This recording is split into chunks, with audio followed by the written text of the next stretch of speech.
Assalamualaikum warahmatullahi wabarakatuh. Sampurasun mitra-mitra kaum dangu anu di Banabay Ayana. Alhamdulillah kalayan kudrat ilahi Robbi Qodaratinu Maha Kawasa urang sadayana tiasa ditepang dangu kendai sarang simkuring kang tile dina acara carita Sunda tanapi dongeng Sunda urang nuluykeun hanca carita anu katunda dina judul ning carita gara-gara pelet anu mana ieu carita teh hasil buah karya tanapi karangan Amburos ti Palihan Bandung. Kasugri para wargi dina jujutan hanca carita anu katunda pedaran kang tile kasapih kuanci dina mangsa medarkeun kayaan si Asdur Katut Nyi Fitri anu mana kiwari nuju aya di hiji patempatan. Kumaha tu mitra lajenganana ieu carita sumangga langkung paos senama urang sami-sami Bandungan deui ku sadayana.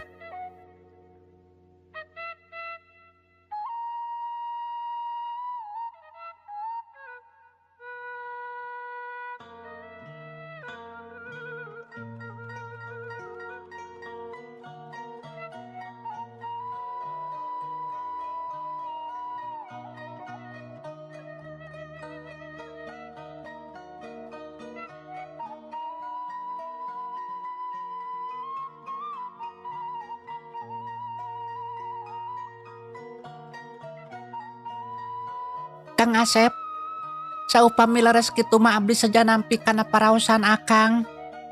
Margi abdi oge ku ayeuna ngaraoskeun paraosan anu sami sareng salira.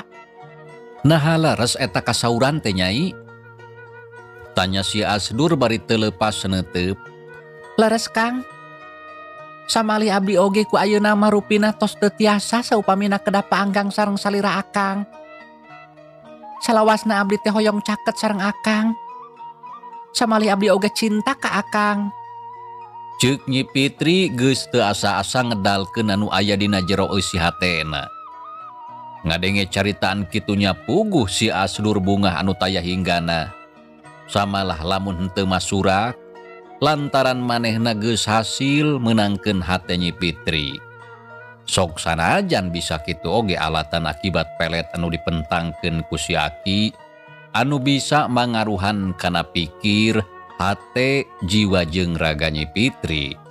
Nepi ka satadina nampik ayeuna mah jadi daek narima kana kacinta si Asdur sok sanajan tangtu moalana. Nyai, hatur nuhun salira tos kersa nampi kana kacinta akang. Ceuk si Asdur gap kana leungeun Nyi Fitri terus diceklan menipageuh kituna teh bari jeung anteng silih teuteub bari imut. Kang Asep, pami salajengna kedah kumaha? Margi abdi teh tos teu tiasa pami kedah patebi sareng salira akang. Sami akang oge Nyai. Rupina tos moal tiasa tebih ti salira. Tah kumargi kitu kumaha tuh pami hubungan urang teh urang resmikeun saenggalna? Supados jongjon sarta urang teh baris tiasa bebas sasarengan, boh siang boh wengi, moal aya anu janten halangan. Kumaha pami kitu? Mangga Kang. Abdi mah satuju teu langkung akang. Samali lamun tiasa abdi mah hoyong saenggalna Kang. Mung baik kumaha carana. Ceuk Nyi Fitri aneh mitra. Geus teu sabar hayang buru-buru ngahiji jeung si Asdur. Sarta hayang bisa bebas babarengan kaditu kadieu bari taya panghalang. Nya carana mah gampang. Akang bade nyarios ka pun bapa sareng pun biang ngeunaan hubungan urang duaan. Tapi samulihna salira Nyai oge kitu enggal nyarios ka sepuh Nyai. Wartoskeun pami urang duaan hoyong ngahiji laki rapi ngawangun rumah tangga. Tak kitu carana mah. Ceuk si Asdur bari neuteup. Ngadenge caritaan kitu sakedapan Nyi Fitri ngahuleng. Da puguh keur manehna mah teu gampang atuh nyarita kitu teh. Komo deui sipatna ngadadak anu geus tangtu indung jeung bapana bakal kaget. Samalah kawasna Bi'rum anu jadi indungna moal bisa narima kana pamaksudan Nyi Fitri anu hayang ngahiji laki rabi ngawangun rumah tangga jeung si Asdur. Da puguh atuh Bi'rum mah teresepeun. Tah kumaha pami kitu Nyai? Rada sesah Kang. Sesah? Sesah paling mana na Nyai? Kanggo abdi sesah Kang margi. Walon Nyi Fitri katara bangun anu bingung. Margi naon Nyai? Margi sepuh abdi teu acan kantosnya tujuan. Oh kitu atuh pami ukur kitu mah gampang Nyai. Gampang kumaha Kang teh? Gampang pami hoyong disatujuan ku sepuh Nyai mah. Kumaha carana gampang teh Kang? Tanya Nyi Fitri bari neuteup menilalab siga nu taya kabosan. Carana mah kantun wartoskeun we atuh. Pami salira Nyai sareng akang parantos ngahiji sasarengan di saung. Tah mung sakitu sok mangga geura moal teu disatujuan ku sepuh Nyai. Oh mung sakitunya Kang. Ya sakitu we teu kedah ngajelaskeun panjang lebar. Margi ku sakitu oge tos cekap sareng tangtos bakal kahartoseun ku aranjeunna. Nya mangga atuh pami kitu mah. Walon Nyi Fitri tuning polos da puguh kasebut saurang mojang urang kampung anu harita teh kakararek mangkat beger. Samalah umurna oge acan jajeg 18 tahun. Tangtu beda jeung si Asdur anu kasebut saurang jajakan umurna geus sawawa. Samalah geus loba pangalaman dina hal urusan cinta. Tah beres pami kitu mah. Mung bae pami tiasa mah nyarios ka sepuh Nyai teh ulah dilami-lami. Saena mah enggal bae dogikeun. Margi akang oge sami bade saenggalna nyarios ka pun bapa sareng pun biang. Mangga Kang. Tangtos abdi oge bade saenggalna. Walon Nyi Fitri bari jeung imut. Nya geus kitu mah babadamian terengse. Saterusna prung duanana ngarobrol meuni uplek. Samalah kitu nate bari jeung silih cecekelan, silih keletan. Ku ayeuna Nyi Fitri nepi ka daek lelendian kana awak si Asdur. Samalah dikitu diki oge cicing bae pasrah. Nya teu srikna sagala rupa oge kop bae asal ku si Asdur. Da puguh Nyi Fitri kabung bulengan jadi otakna geus teu bisa dipake mikir anu bener. Nya puguh bae mitra. Atuh keur si Asdur mah matak bunga. Lantaran usahana geus hasil kalayan teu nguciwakeun. Ku harita teuing kunaon Nyi Fitri bet percaya kana sakabeh caritaan si Asdur. Saeutik oge teu boga pikiran nanaon disangkana si Asdur nyarita kitu teh nyaan. Sok padahal anu sabenerna mah harita si Asdur keur ngamangpaatkeun waktu anu samporet. Samemeh pelet anu digunakeun laas alatan beak waktuna. Tapi saacana si Asdur manehna hayang laksana heula mibanda Nyi Fitri sapinuhna. Sok sanajan waktuna teu lila.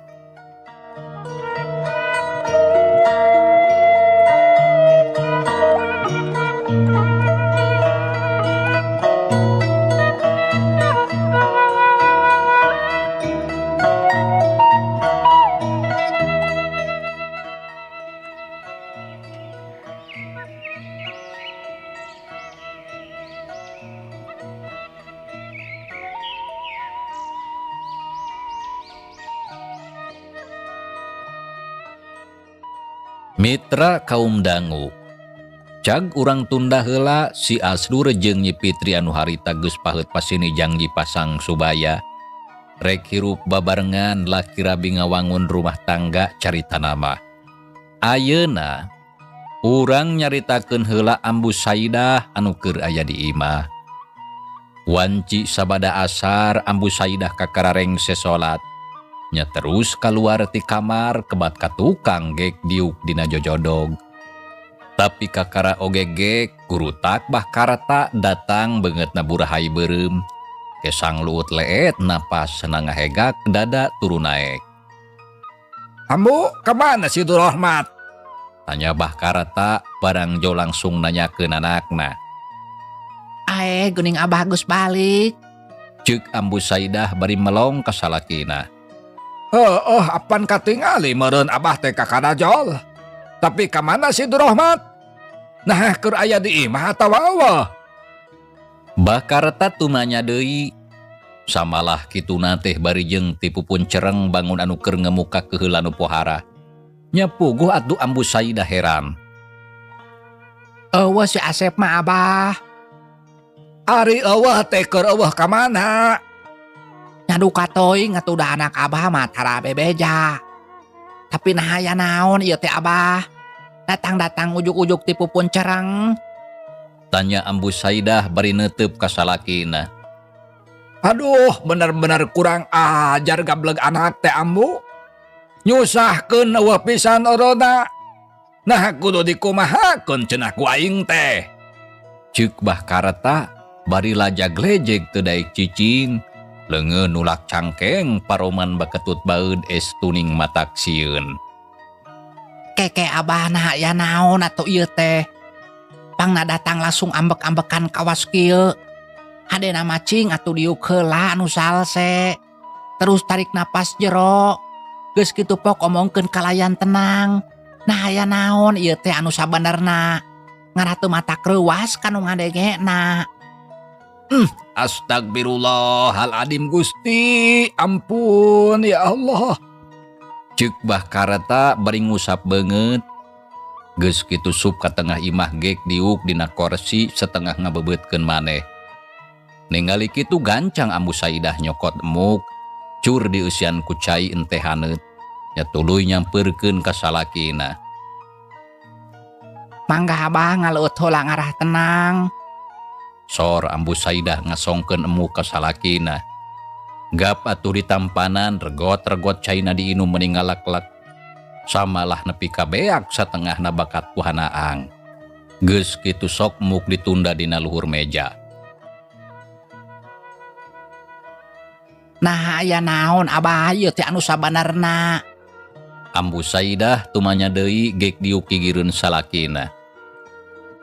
Ambu bener-bener geus taak abah mah ku kalakuan si Durahmat. Nya nah geus ngalakukeun naon deui si Asep teh abah?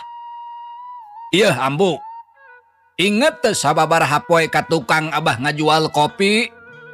Ceuk bah kareta bari ngareret ka bojona. Nya komowe atuh inget mah.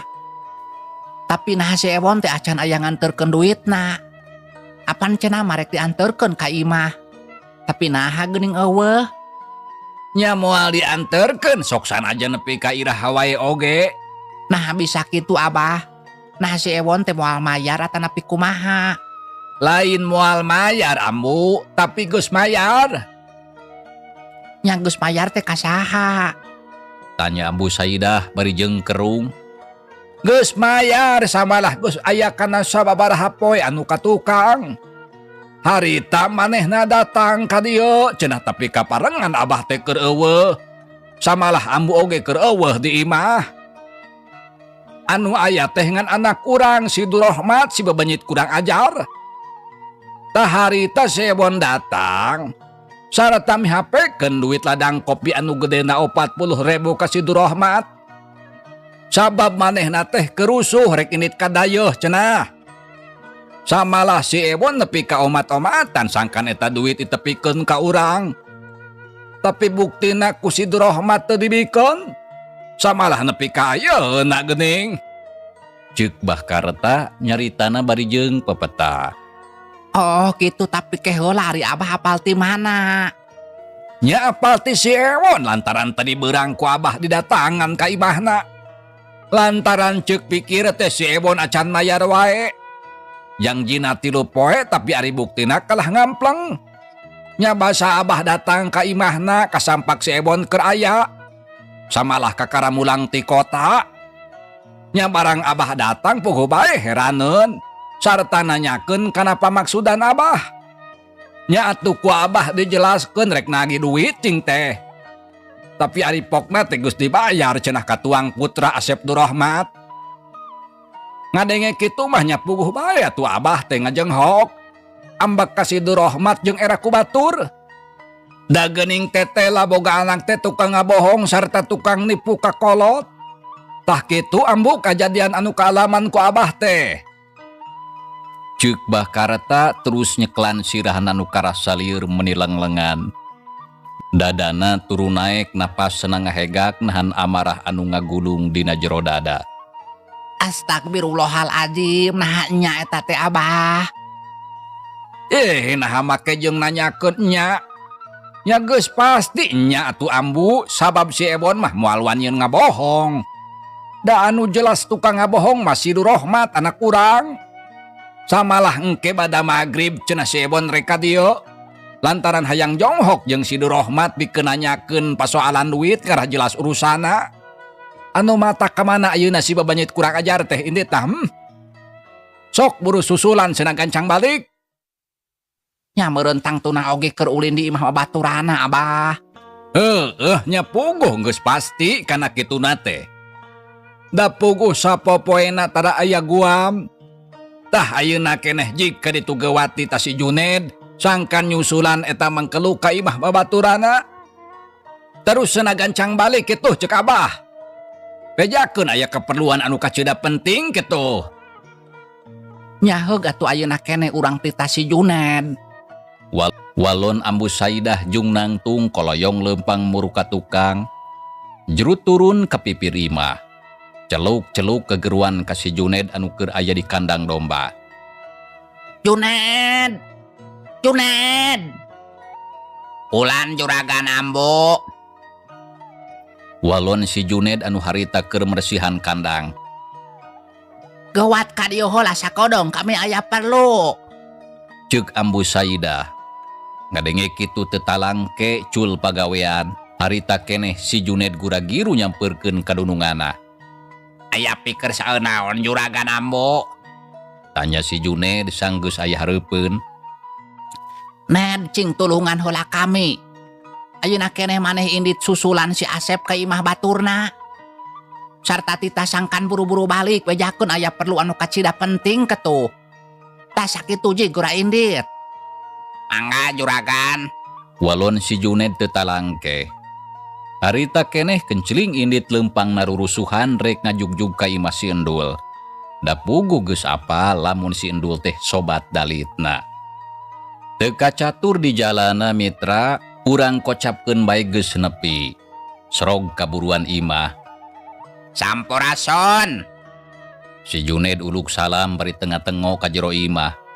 Anu katempo pantona muka. Rampes. Walon anu boga imah teu lila torojol si Endul. Aeh geuning maneh Juned. Nah aya naon euy? Tanya si Endul bari melong ka si Juned anu keur nangtung di buruan. Kang, ari Kang Asep aya di dieu. Kang Asdur? Nya, nah saha deui atuh bodor akang mah. Oh, hehehe. Ai heueuh poho Ned euy. Nya geus pasti Kang Asdurnya. Lantaran anak Bah Kartamangan ukur aya hiji. Nya tapi nah aya di dieu atawa eueuh? Eueuh, nah aya naon kitu? Anu matak abdi teh ditita nyusulan Kang Asep ku juragan ambu. Sangkan manehna kudu buru-buru balik cenah. Sabab aya pasoalan anu kacida penting. Oh gitu, tapi da eueuh Kang Asdur di dieu mah. Aduh, lamun eueuh di dieu nya ka mana atuh nya Kang? Ceuk si Juned katara bangun anu bingung. Nya duka teuing da teu apal. Sabab ti tadi oge di dieu mah eueuh Kang Asdur. Coba we atuh teangan ke tempat sejen. Teangan ka tempat sejen kemana Kang? Teang kateun si Oray. Nya sugan we atuh aya di imahna. Ceuk si Endul nita sangkan yang si Asdur ka imahna si Oray. Nyatu lamun kitu mah. Rek diteang ka imah Kang Otoy. Nyaji ka ditu buru-buru. Mangga atuh permios Kang. Leo si Junaid Indit rurusuhan. Dijajabkeun ku paneuteup si Endul nepi ka ngilesna. Hehehe, moal aya si Junaid di ditu oge.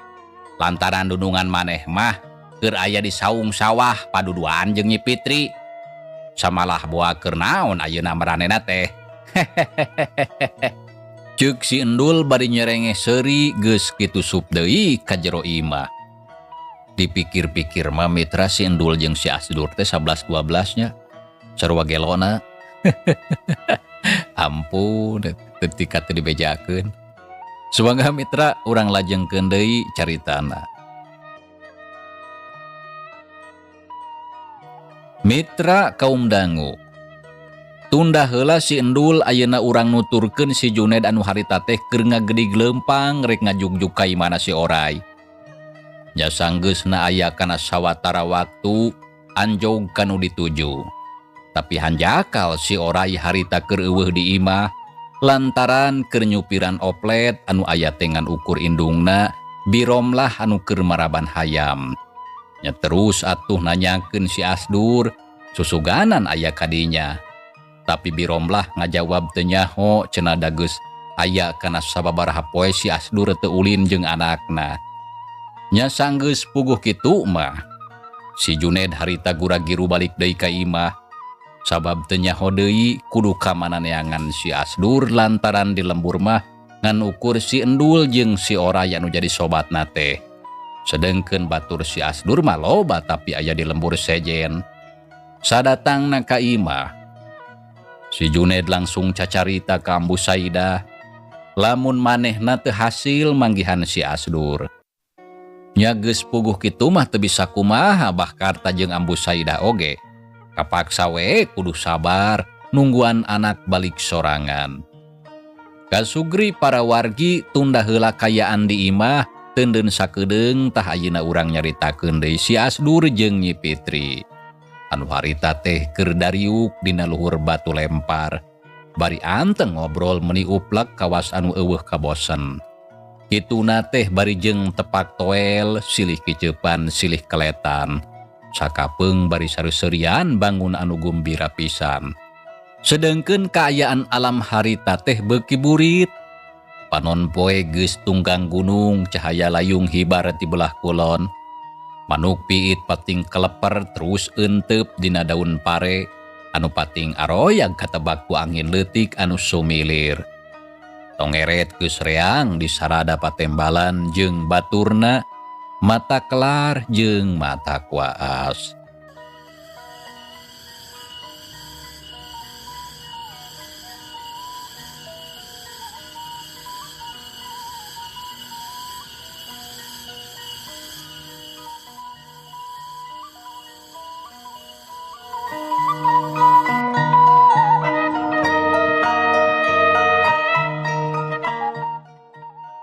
Nyai teu karaos tos burit. Hayu urang wangsul bilih kapoekan di jalan. Ceuk si Asdur ngajak balik da puguh kaayaan harita geus burit. Mohon Kang teu karaos waktos teh nya hari dicandak ngobrol mah. Leres Nyai. Teu karaos atuh da saking ku betah. Kang, iraha urang tiasa pendak deui. Tanya Nyi Fitri bari neuteup hatena wegah lamun seug ayeuna kudu papisah. Sabab kahayang namah terus babarengan salilana. Nyai hoyong pendak di sareng Akang. Iya Kang, mah masih keneh naros. Apan tos disebatkeun pami abdi teh. Tos teu tiasa saupamina kedapat teu sareng salira Akang. Nya tu pami kitu mah dinten enjing urang pendak di dieu. Mangga tapi omat Akang ulah teu sumping. Teu kedah riwang Nyai. Pasti Akang oge baris dongkap deui ka dieu kanggo nepangan salira. Tah ayeuna mah hayu urang wangsul. Ceuk si Asdur jung nangtung tina diukna. Nyi Fitri nurutan gap leungeunna diceklan terus ditungtun dibawa ninggalkeun eta tempat. Duanana lempang mapai-mapai galengan sawah. Sajajalan bari kuntreng ngobrol, nya atuh teu karasa lempangna teh geus beuki jauh ninggalkeun tempat anu tadi. Nya kira wanci samemeh magrib. Duanana harita geus narepi ka lembur. Si Asdur jeung Nyi Fitri papisah tuluy baralik ka imahna sewang-sewangan. Kasugri para wargi urang kocapkeun si Asdur. Sabada papisah jeung Nyi Fitri teh manehna terus ngagedig lempang rek ngajugjug ka imahna. Samalah kituna teh bari jeung Suraseuri da puguh keur manggih ka bungah anu pohara. Ku harita pikirana tuluy ngalayang nyipta-nyipta kajadian anu acan karuhan. Nya teu kacatur di jalana urang kocapkeun bae geus anjog kanu dituju. Sup ka pakarangan imah, red katepas, breh katempo bapana Bakarta keur ngajanteng nangtung. Sigana mah geus lila nungguan.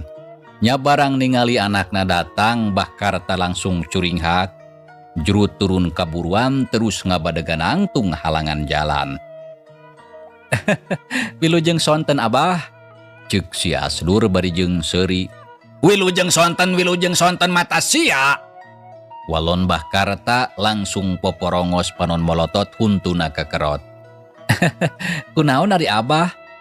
Teu gugur teu angin kakara oge datang geus dipoporongos nyarekan. Sok teu pararuguh Abah mah. Nah kunaon Abah teh? Ceuk si Asdur bari melong ka bapana. Atena teu buru ngarasa heran. Nah kunaon. Dasar sia teh Durahmat bebanjit kurang ajar teu uyahan. Bangkar waras sia manusa ucut burung tukang tipu. Or itu gara si Abah. Eta gara nyarekan nepi ka bebeakan. Nah kunaon cenah estuning matak heran ah. Teu kudu ngarasa heran sia bebanjit tukang tipu. Tah ayeuna sok kancang kadiekeun duit aing 40.000 sia. Ceuk Bakarta bari namprakeun dampa leungeunna. Or nya duit naon ari Abah? Jawab si Asdur pura-pura teu ngarti. Sedengkeun hatena mah geus teg lamun anu jadi bapana. Harita geus nyahoeun lamun manehna narima duit ti Mang Ewon anu sababaraha poe ka tukang dipihapekeun.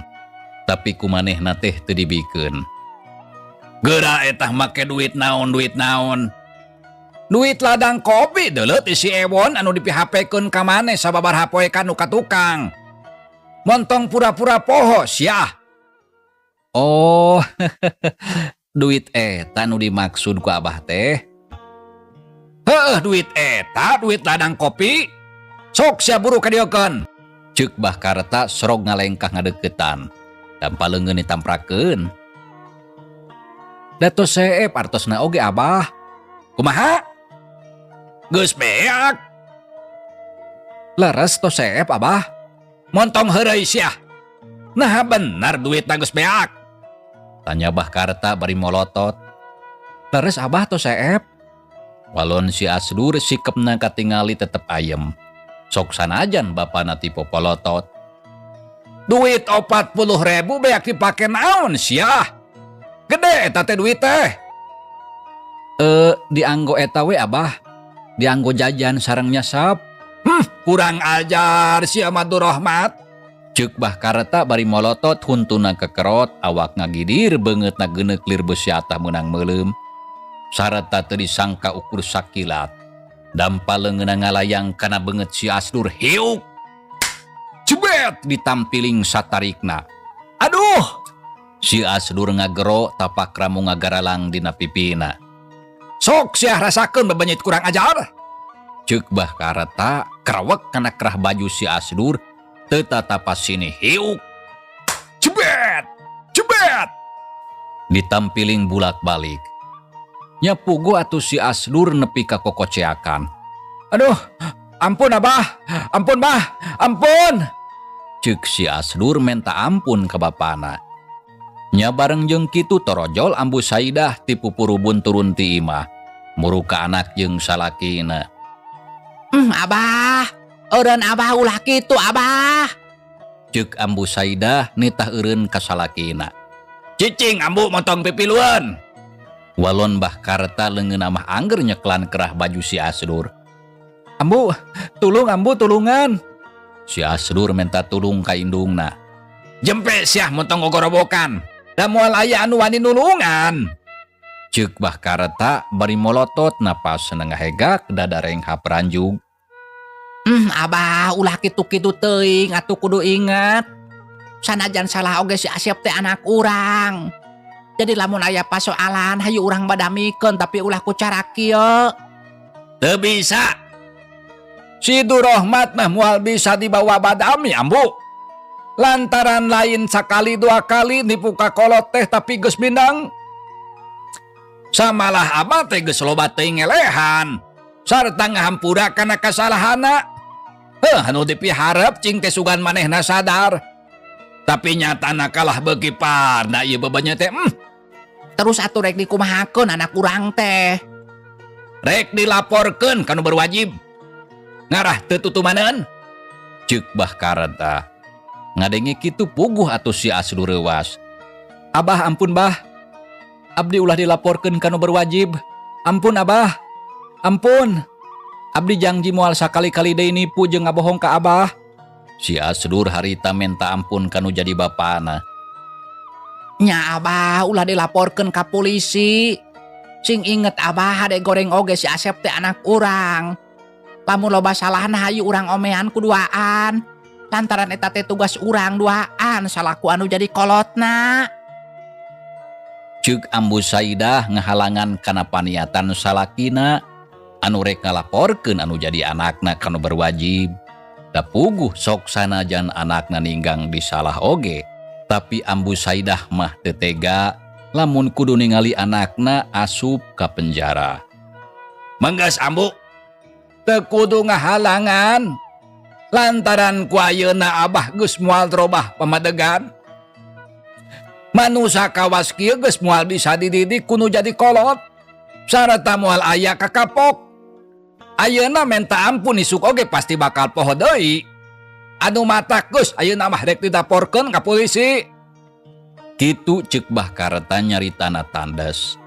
Kawasna sikepna geus moal bisa dirobah. Abah, ampun abah, ampun. Abdi ulah dibawa ka polisi abah. Si Asdur minta ampun kanu jadi bapana. Jempe syah. Motong ampun-ampunan hayu milu jeung aing. Tembal Bah Karta durug-dug ngenyang baju si Asdur rek dibawa indit. Si Asdur meuni merod embung milu bapana. Lantaran sieun ari diasupkeun ka penjara mah. Abah, ulah. Ambu Saidah nyarek samalah kituna teh bari jeung ngahalangan. Junet cing tulungan kami itu halangan si abah. Ambu Saidah ngageruan ka si Juned anu harita teh keur nyempot gigireun imah. Tapi teu wani nyamperkeun sabab eta mah urusan kulawargana Bah Karta. Sedengkeun manehna mangan saukur badega menjadi teu wani pipilueun kana urusan dunungana. Mitra, cag heula ieu carita urang tunda heula. Insyaallah kin urang lajengkeun deui. Hatur nuhun mitra kana naon rupi paratosana wilujeng kantun. Wassalamualaikum warahmatullahi wabarakatuh.